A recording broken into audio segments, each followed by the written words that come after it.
Oi, tudo na paz? Muito bem-vindo você que nos acompanha no canal Chanel Pensador, onde todas as terças e sextas-feiras nós temos um vídeo novo de estudo, de reflexão, de edificação, por que não de salvação para a sua vida, certo? Queridos, no Evangelho de Lucas, no capítulo 24, versículos de 13 a seguir, precisamente até o versículo 35, conta um fato interessante de que depois de todo aquele movimento ali da crucificação de Jesus,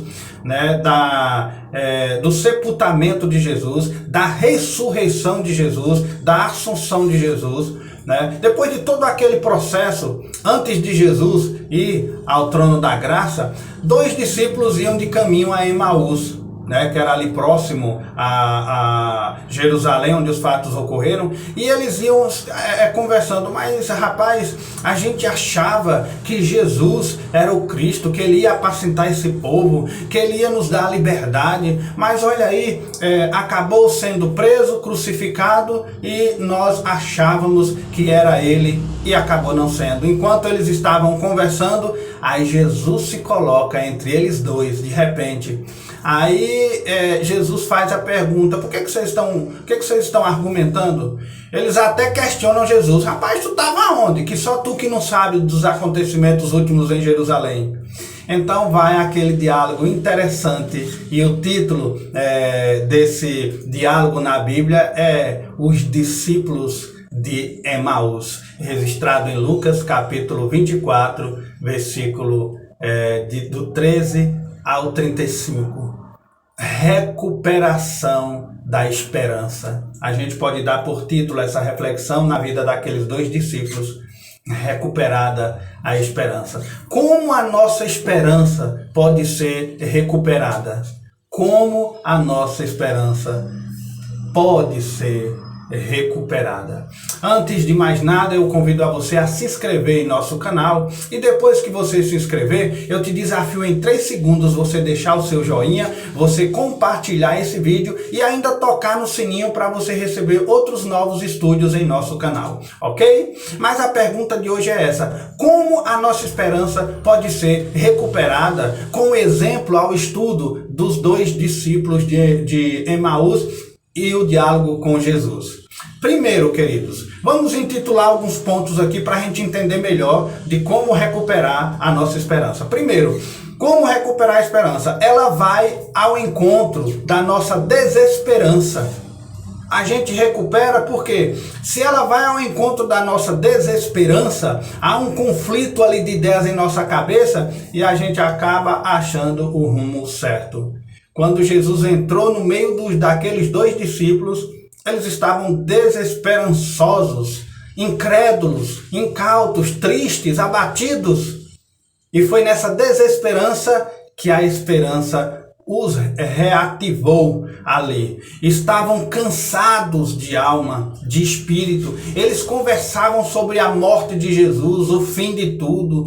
Eles tinham a esperança. Mas aí quando Jesus morreu, foi sepultado, acabou-se a esperança, conforme o versículo 25. Então, até que ponto a gente pode buscar essa esperança no meio de uma desesperança? Parece até algo um tanto conflitante de se entender, mas é sempre nesse intuito de confrontar ideias que a gente acaba buscando o rumo certo. Então foi naquele momento de tristeza, de desabafo, estavam um tanto que chateados com a situação, pela forma que eles responderam Jesus: homem, onde era que tu estava que só você não sabe dos acontecimentos? Aí lá na frente nós vamos entender que essa desesperança deles foi restaurada e eles voltaram a ter esperança. Mas entendam uma coisa: no meio da desesperança, você não acredita mais em nada, você não tem mais confiança, você não acredita que pode restaurar a felicidade, a alegria de viver, você acha que não tem mais possibilidade de vencer tal desafio. É aí que Jesus entra, que Deus entra no meio, dessa bagunça de ideias, de fé na tua vida, e brota esperança. Se você der espaço para Jesus, a Bíblia deixa bem claro, Jesus entrou no meio deles, do diálogo dos dois. Deixa Jesus entrar no meio da tua vida e você vai ver de onde brotará esperança. Ok? Um segundo ponto que a gente pode entender aí, interessante desses dois discípulos, é que ele chama a nossa atenção às Escrituras. E interessante, queridos, que é sempre nesse ponto aí que a gente erra. Porque a palavra de Deus, nossa única regra de fé e prática, ela nos traz instruções para o nosso dia a dia, para a nossa vida. Quando estamos cansados, quando estamos abatidos, quando estamos enfrentando batalhas, quando estamos alegres, quando estamos felizes, quando precisamos de uma luz, de um rumo, de uma direção, quando precisamos de milagres. A palavra de Deus é nossa instrução. Nós erramos porque não consultamos ela. Às vezes, quando estamos abatidos, ou está difícil o casamento, o trabalho, o patrão, a vida financeira, a vida amorosa, nós corremos para, entre aspas, o melhor amigo, a melhor amiga ou o vizinho e deixamos de consultar o dono, da vida, que sabe resolver todo e qualquer problema. Nós falhamos em não consultar a Bíblia, queridos. Não lemos porque não acreditamos tanto. O erro dos discípulos de Emaús foi esse. Eles conheciam, dos profetas messiânicos. Quanto que Isaías falou do rebento de Jessé, nascerá um renovo que vai apacentar o povo de Israel. Nascerá a grande luz. O verbo virá, o Cordeiro de Deus que tirará o pecado do mundo virá. E eles viram o cumprimento disso tudo. Mas quando Jesus foi sepultado, acabou-se a esperança deles. Quer dizer, leram, entenderam a Bíblia, mas não acreditaram. Talvez esse seja o nosso ponto fraco. Falta fé, falta confiança em Deus. Porque tudo que ele diz na Bíblia se cumpriu, está se cumprindo e cumprirá. Porque há uma veracidade na palavra de Deus. Ele cumpre o que ele diz. E há um ditado secular que diz, palavra de rei não volta atrás. Jesus é o nosso rei. Não lemos porque não acreditamos tanto. Então peça a Deus, Senhor, aumente a minha fé, dai-me mais fé, confiança em Deus. No Evangelho fala sobre as bem-aventuranças e uma delas é fome e sede de justiça. Peça a Deus fome e sede da palavra dele. Muitas vezes caímos porque não nos sustentamos no alicerce chamado a palavra de Deus. Só se abre entendimento quando a gente lê a Bíblia. Versículo 45, quando Jesus lá foi para a casa deles, claro. Chegaram lá, eles ofereceram, vamos comer aqui alguma coisa, já está tarde, você está seguindo viagem. Eles não reconheceram Jesus, detalhe. Então foram para a mesa de ceia, no partir do pão que Jesus agradeceu, abriram-se os olhos e eles compreenderam, és o Messias. Aí Jesus saiu do meio deles e eles caíram na real. Era Jesus com a gente. Certo? Quando a gente começa a falar da Escritura, isso está no versículo 45, abre os olhos da gente e a gente compreende o que Deus quer dizer. Deus se mostra através da Bíblia. Que texto interessante. Mas há uma terceira lição que a gente pode também aprender muito. É o seguinte, porque Jesus ele entra na nossa intimidade e muda a visão dos fatos. Está no versículo 29 para a gente se basear. Ele entra no nosso íntimo, ele entra na nossa mente, no nosso psicológico. Os nossos sentimentos estão em pé de guerra, ele entra ali, ele arruma. As nossas ideias já não correspondem às coisas interessantes, ele vai ali, ele arruma. Quando Jesus se hospeda conosco, as coisas acontecem. Os discípulos convidaram a Jesus para a ceia. E foi no momento da ceia, em comunhão, eles convidaram Jesus para entrar na intimidade, na casa, na área de alimentação. Foi que eles se despertaram. É Cristo. Você convida Jesus para entrar na tua intimidade, no teu lar, na tua família, no teu trabalho, na tua fé, nos teus sentimentos, e você vai ver, a tua visão vai ser outra. Você vai reconhecer quem é que manda no pedaço, quem é que comanda a vida, quem é que comanda as estruturas dos nossos sentimentos. Milagres, restauração, a presença do Espírito Santo só se dá quando a gente tem comunhão com Cristo.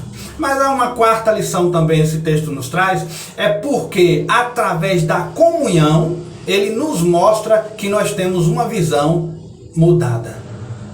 Dá para entender, queridos? Comunhão com Deus, a nossa cabeça vira outra. Entendeu? Quando você tem um encontro com Jesus Cristo, aí a sua forma de pensar é outra. Você não pensa o que você pensava antes, você não fala o que você falava antes, você não fica mais alimentando sua visão com as coisas que você via antes, você não fica ouvindo mais coisas que o mundo diz, você começa a ouvir o que Deus diz. Muda-se a estrutura. É por isso que a palavra conversão significa mudar de atitude, mudança de vida. Aquele se converteu, agora ele é um cristão, ele tem que ser diferente do mundo. Você precisa ser diferente. Quem tem um encontro real com Cristo nunca mais é a mesma pessoa. E se aquela pessoa diz ter tido um encontro com Cristo e se converteu e continua na mesma mazela, ele está sendo mentiroso dele mesmo. Porque quem se encontra com Cristo, muda-se a visão. Quando Jesus se encontrou com aqueles na mesa de refeição, partiu o pão e agradeceu, eles entenderam, é Cristo. Porque quando Cristo tem comunhão com a gente, a nossa visão é outra. A gente começa a enxergar as coisas boas de Deus. O que acontece com eles? Reconheceram Jesus. O reconhecimento verdadeiro a Jesus só se dá quando a gente tem uma comunhão íntima com Ele. Não é apenas falar, eu sou de Deus, eu creio em Deus, eu leio a Bíblia. A sua vida tem que falar mais do que a sua boca. Aí as coisas mudam. Né? Aí é onde a gente trabalha no texto que a gente criou hoje. A recuperação da esperança. Como a nossa esperança pode ser recuperada? Quando a gente tem um encontro e vive comunhão com Jesus. Porque Ele, somente Ele, é a nossa própria esperança. Eu espero que essa reflexão de hoje tenha acordado você para uma realidade. Não permaneça como os discípulos de Emaús. O texto começa dizendo, há 2 discípulos que saíam de Jerusalém, discípulos de Emaús, iam para casa à tardezinha, e eles comentavam entre si, mas rapaz, a gente achava que era ele e não foi. Mas aí, essa negatividade, essa falta de esperança, essa tristeza, começou a ter mudança de rumo quando Jesus entrou no meio deles. Quem sabe a tua desesperança, a tua tristeza, quem sabe esse medo, essa angústia, ela já começa a cair por terra quando você pegar amizade com Jesus. Pega amizade com Jesus, conversa com Ele, convida Ele para ter comunhão com você na sua casa. Pense nisso. Que Deus te abençoe. Não se esqueça, Jesus é o nosso melhor amigo. Deus te abençoe.